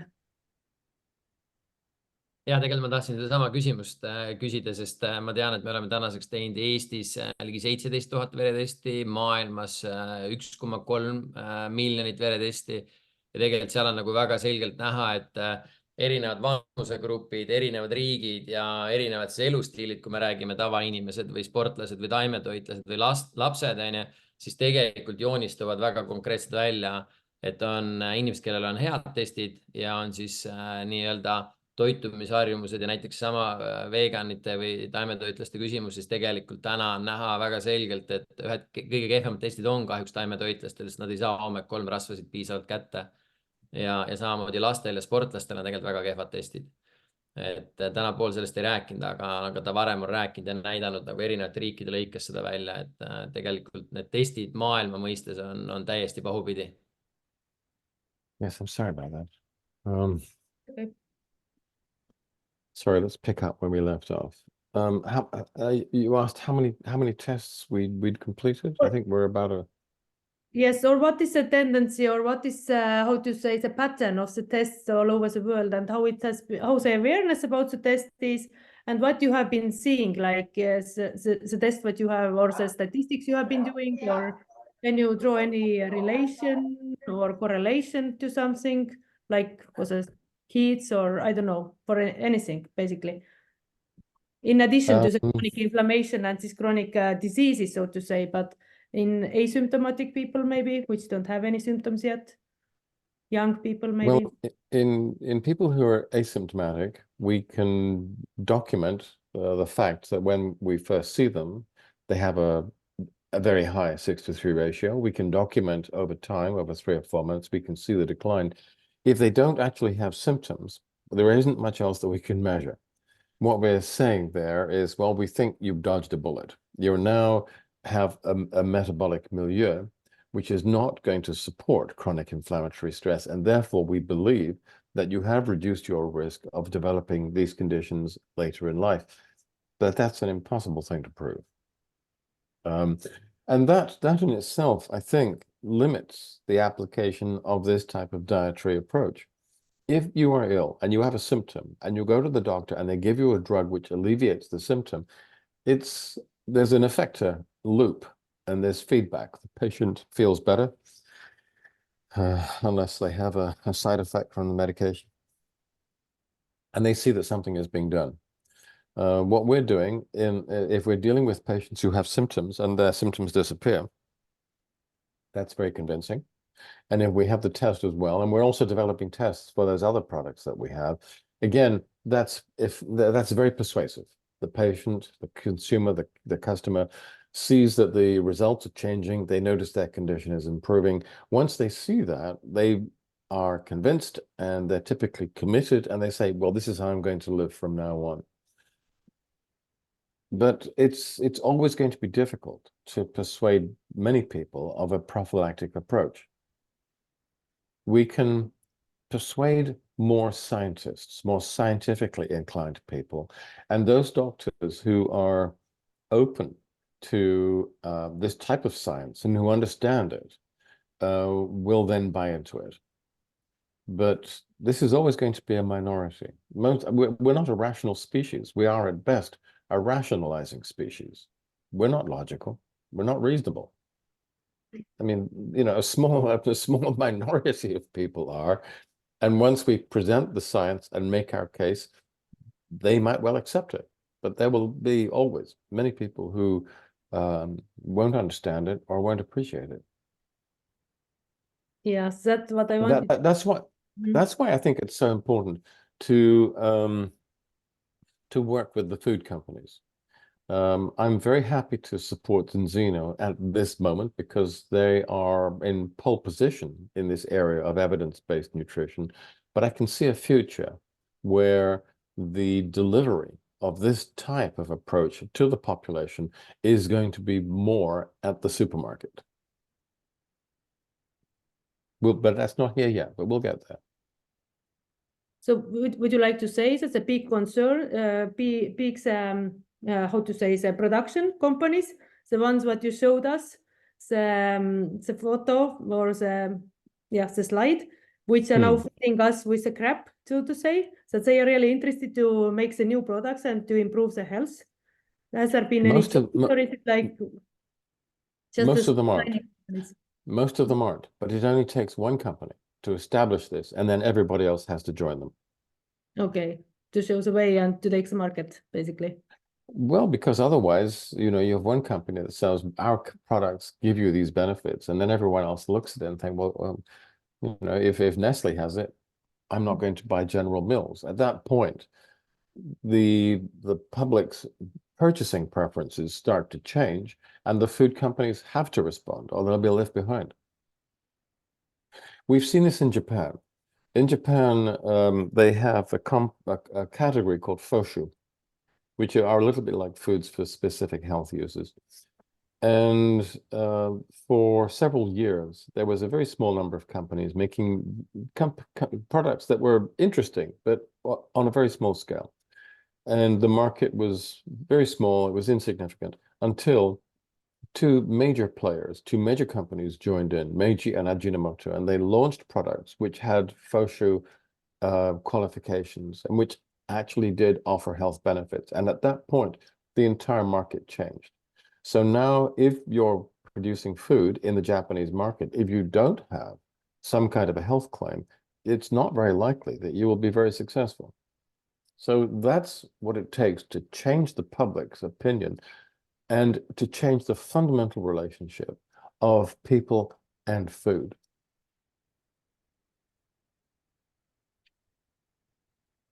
But how do you see? Yeah, räägi. I have also a question. You talked a lot about the ratio between omega-6 and omega-3, and you mentioned also balanced oil. But there is the omega-3 is the most popular food supplement in the world. But why we see that most of the people, because every fifth person that we made a test actually consumed already omega-3, and the results are not good at all. So what are the reasons that most of omega-3 supplements doesn't work? Because the companies, honestly, they didn't know their basic biochemistry. They stripped out the polyphenols, and when they did that, they rendered the fish oil useless. Look, I'm really sorry. I have an appointment. I've got to go and talk to some doctors on another call, and I've run out of time. I'm so sorry. This is my life now. I'm sure we can arrange a follow-up meeting, perhaps in the weeks to come. But can we leave it for the moment, and then perhaps we can come back to this later. In the meantime, I suggest do have a look at the blog. There's a lot of information there, and you will find a lot there to disagree with and criticize. Thank you Thanks so a much. lot, Paul. Yes, we really appreciate your time. Yeah, thank you. Thanks a lot. You're very welcome, and it's very nice to meet you all. Yes. Bye-bye for now. Thanks a lot. Bye-bye. Bye. No nii, proovime selle kokku võtta, et selles mõttes ma võin öelda, et Paul Clayton on imeline mees, et iga kord, kui ma olen talle kirjutanud, siis teinekord ta jõuab meilile vastata kiiremini, kui ma jõuan minna oma majast teiselt korruselt esimesele, et ta on alati ülimalt abivalmis ja nagu ta ütles ka, et me võime korraldada järgmise kõne nende inimestega koos, kui võib-olla tekkis rohkem küsimusi, sest ma ei tea, sa mainid, palju sina, Helen, tänaseks umbes oled testi teinud kokku?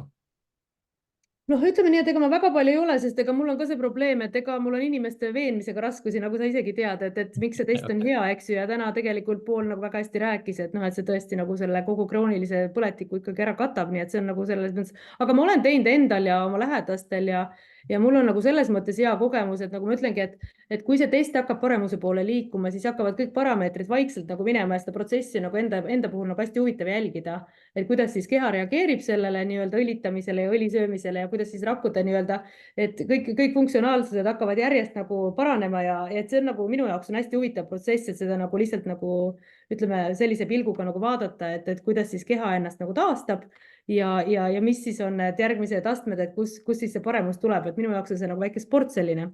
Ma ei saa seda testi inimeste peal teha, sest testid on ju kallid ja ma ei saa öelda inimestelt, tehke iga 3 kuu ära, ma hakkan teie andmeid ka vaatama, kõikide alalõikudega niimoodi, eks ju.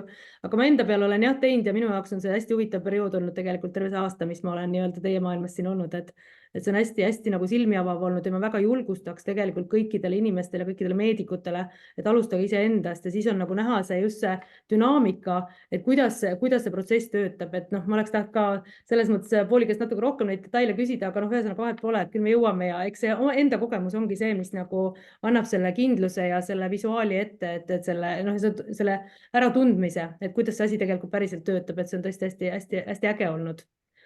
Ja noh, tänase loengu võrra ma julgeks öelda küll, et ma nüüd julgen nagu kõvema häälega inimestele öelda, et kes noh, ikkagi ei leia oma probleemidele põhjusi, et see on nagu minu arust meditsiinis nagu hästi-hästi sage, et me tegelikult ju tavaanalüüsidega me ei leia neile mitte midagi. Et nüüd ma julgen neile küll nagu pakkuda, kuigi noh, mul on selles mõttes raske, et ma ei saa neid tasulisi asju nagu inimestele eriti pakkuda, sest inimesed noh, riigisüsteemis ei taha neid nagu väga vastu võtta, et nad tahavad kõike tasuta saada. Et see on minu jaoks kõige suurem pähkel alati olnud, et noh, et kuidas seda pakkuda inimesele. Aga see kasutegur, mis sellest tegelikult nagu lõpuks välja tuleb, et need patomehhanismid, mida ta meile täna näitas, et kui see põhimõtteliselt ikkagi pöörab nagu need patomehhanismid nagu nii-öelda tagurpidi ja balansseerib ära, et see on tegelikult väga suur võit inimesele tervikuna. Et ükskõik, mis seisus ta siis on, kas ta on terve, haige või tõesti väga halvas olukorras, et noh, et neid protsesse saab nagu peatada ja balansseerida, et see on nagu minu jaoks täna väga suur selles mõttes nagu, kuidas öelda, selline aha-efekt, et ma seda tegelikult ma päriselt ei teadnud, et nagu noh, nii detailselt ma neid asju ei teadnud siiamaani. Kuidas ma võin öelda, tegelikult ega see testi pakkumine polegi nii keeruline, kui lihtsalt sul kujuneb enda jaoks see kontseptsioon välja, sest mina isiklikult olen tänaseks teinud kindlasti üle 1500 veretesti ja ma näen nagu väga selget dünaamikat erinevate inimeste on, et siis nagu ma mainisin, vanused, toitumisgrupid, erinevad riigid ja nii edasi. Minu isiklik kõige kehvem test, mis ma teinud olen, on siiamaani on 95 ühele. Ma olen näinud laste teste 141-le, äsja üks partner ütles mõned päevad tagasi, tegi Indias testi, oli 187 ühele. Ehk et tegelikult, kui me saame aru selle testi olulisusest ja väärtusest ja ma näitan ka pärast, aga meil on tulemas tegelikult mai alguses üks teine teadlane Eestisse ja me saame paluda temal siis võib-olla tuua ka rohkem selgust, me äkki jagakski korra oma ekraani, et meil on 3. siis aprillil tulemas selline teadlane Eestisse nagu Colin Robertson, kellel on samamoodi meeletult võimas background teaduse valdkonnas ja meil toimub temaga siis 2 erinevat tervisekonverentsi Tallinkis Nordic Hotel Forumis. Esimene on siis suunatud arstidele, mis toimub siis kella 4-7 ja seal on samamoodi on nii-öelda live esinemine ja võimalus siis esitada ka erinevaid küsimusi ja ta toob ka välja siis selle sama nii-öelda krooniliste haiguste nii-öelda põhjused maailmas ja kuidas on siis võimalik neid olukordasid nagu ümber pöörata. Ehk et üks konverents on tulemas arstidele. Ma panen selle sama informatsiooni koos linkidega, kust on võimalik siis soetada ka endale piletit nendele konverentsidele ja seal toimub ka siis sünkroontõlge eesti keelde samamoodi.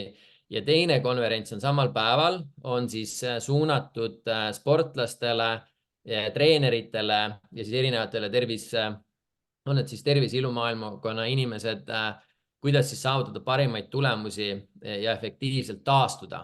Et 2 sihukest konverentsi, esimene toimub siis kella 1-5 ja arstidele on siis kella 4-7, et ma panen ka selle info välja, sest meie eesmärk on see, et tuua rahvani rohkem seda teadlikkust ja just ennekõike nagu, et meil oleks võimalik ennetada, sest mina olen neid väga palju teiste inimesed, kes on tundnud ennast suurepäraselt, teevad testid, tasakaalud on 21 ja kui nad hakkavad vaatama, siis neid samu näitajaid, mis seal kõik on, üks asi on see OMEQ6-3 tasakaal, teine ta näitab ära OMEQ3 indeksi, mis on ju otseselt seotud südame-veresoonkonna erinevate riskidega, ta näitab ära vaimse tervise.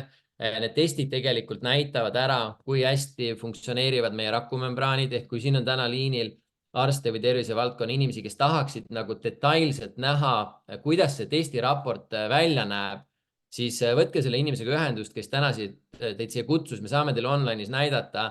Neid teste on täna võimalik teha väga lihtsalt, need lähevad Norra, kui testid on analüüsitud, tuleb põhjalik raport, kogu raport on 20 lehekülge, kus inimene saab ka väga konkreetsed toitumissoovitused, mitte ainult see, et ta näeb ära, et mul on OMEQ6 liiga palju või 3 vähe, vaid tulevad konkreetsed soovitused, kas näiteks inimene patustab täna liiga palju seal, ma ei tea, näiteks piimatooted, jahutooted, kasutavad erinevaid õlisid või tarbivad liiga palju liha, mitte piisavalt kala, ja nii edasi, et tegelikult kui panna kogu see nii-öelda testi info kokku, siis see kliendi hinnaks seal pluss-miinus 40 eurot.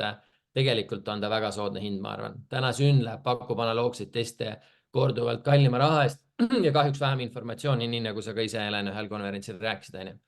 Et meie eesmärk täna ongi seda teadlikkust tõsta ja ma arvan, et 3. mai on niisugune väga hea jätku event inimestele, kellel lähevad need terviseteemad korda ja kes tahavad rohkem teada ja kes on valmis ka panustama sellesse, et me saaksime rohkem inimesi enda ümber aidata. Ja ma tahakski siin ka tegelikult öelda, et just selle testi osas, et tõesti see rakuse membraani voolavus, see ongi see, mis võtab tegelikult aega, et mul on nüüd 3. test tehtud ja 3. testis ma alles hakkasin nägema, et see hakkas nagu paranema. Et selles mõttes see ongi nagu see step by step selline graduaalne selline paranemis või selline uuenemise protsess kehas. Et see oligi nagu see hästi põnev minu jaoks selles mõttes, et oluline on see, et kui see rakumembraan ei tööta, eks ju, et siis on kõik need, kuidas öelda, head asjad ei tule raku sisse, halvad ei lähe välja ja meil on nagu rakk nagu sellises, kuidas öelda, sellises nagu, kuidas öelda, säästuseisus või sellises nagu puudusteaduses, puudusseisus, eks ju. Et minul oli ka nagu endal nagu hea meel näha, et mu rakud on nagu hakanud tööle, et see, mis ma söön sisse, see magneesium, mis ma võtan ja see, ütleme, kõik, mis ma nagu sisse söön endale nii-öelda need head asjad, et need lõpuks jõuavad ka mulle rakku, et see on nagu selle asja eesmärk. Et kui see raku voolavus nagu saab nii-öelda ilusaks ja see membraan läheb ilusti pehmeks jälle, et siis me saame nagu endaga rahul olla, et see ongi nagu see nii äge, et need teadlikud inimesed, kes siin on, et kui nad hakkavad ise enda peal neid asju nagu vaatama ja analüüsima, et siis sellega tekibki nagu selline arusaam, et mis enda kehas toimub, et minu jaoks on see küll nagu selles mõttes hästi funktsionaalne ja ma ütlen, et tõesti tavameditsiinis meil sellist asja ei ole, et me saaks üldse aru, et kuidas meie keha siis tegelikult töötab, et kõik näitajad on korras, maksanäitajad on korras, neerunäitajad on korras, kõik nagu töötab hästi, eks ju, aga tegelikult raku tasandil meil on nagu tegelikult defitsiit, et see on nagu minu jaoks selline kõige suurem ahaa olnud ja tõesti, ega seal maailmas vist ei olegi teisi teste, vähemalt selliseid vereteste kindlasti mitte vist, millega saaks seda mõõta, vähemalt ma ei tea, et oleks, aga no suure tõenäosusega võib-olla niikest nagu lihtsat ja tervikkontseptsiooni ei ole, sest tihtilugu on isegi see, võib-olla sa saad teha testid, sa näed mingid parameetrid ära, aga sa ei saa sinna lahendust nagu juurde, et siin on nagu mõte ongi pakkuda tervikkontseptsiooni, tee test, sa näed, mis seisus su keha on, sa saad toitumissoovitused, kui sul on teatud asju puudu, mida sul on toidust raske kätte saada, on võimalik seda saada läbi kvaliteetsete looduslike toidulisandite. Miks minul on nii suur kirg olnud nende toodete vastu tänaseks üle 10 aasta on see, et kuidas mina jõudsin nende toodeteni. Mul oli naisel olnud üle 10 aasta kroonilised põiepõletikud, päikseallergiad, südamelihaste põletikud, siis me lihtsalt töötasime ennast omal ajal üle, kui me hakkasime hobusetalli ehitama. Ja sellest tulenevalt ka meie teisel pojal, kui ta sündis, ta oli sünnist saadik astmaatik, allergik ja keskkõrvapõletikega haiglas ja arstide loogiline seletus oli sellele, et poiss on haige, et te elate vanemas kui 100 aastat vana talumaja, et teil võib olla seal seenihallitusi. Ja peale seda, kui me tegime testid ja hakkasime kasutama seda sama balance oili, millest Paul Clayton rääkis, mu naine ja laps said tervise korda poole aastaga ja siis minul täielikult muutus arusaam või suhtumine toidulisanditesse või toitu üleüldiselt, sest ma usun seda täna, et enamus inimesed on väga hästi teadlikud, et me oleme see, mis me sööme, aga me lihtsalt ei keskendu sellele, mida me sööme. Et siitkohalt jah, mina võib-olla lõpetaksin omalt poolt ära. Helen, on sul äkki midagi lisada veel? No ega ma ka väga palju ei oska, et tegelikult siin on väga palju rääkida, aga selles mõttes ma arvan, et me oleme piisavalt kaua juba siin 1:50 olnud, et inimesed on võib-olla väsinud, infot oli väga palju ja ma ütleks selles mõttes, et doktor Paul Claytoni see ettekanne oli ikka väga-väga meditsiiniline, väga spetsiifiline, et kui ta nüüd sellest väga täpselt aru ei saanud, siis laske ennast morjendada, sest ega minu jaoks oli ka seal üsna palju sellist pähklit, et aru saada natukene aga see suur kontseptsioon tegelikult, et see põletiku teema, et mis minu enda jaoks on hästi oluline kokkuvõtteks on see, et me tegelikult ei taju, et meie kehas see põletik on ja me nagu ongi see, et me nagu ei oska seda kuidagi arvata, et meil see on enne, kui meil kuskil valutab või enne, kui meil on mingi probleem, aga lihtsalt, et me kõik teame, et meie keskkond on nagu nii toksiline ja kõik see, mis me sisse sööme, mida me hingame ja see oksüdatiivne stress, mis meie keha peal toimub, et see lihtsalt tekitabki põletikku.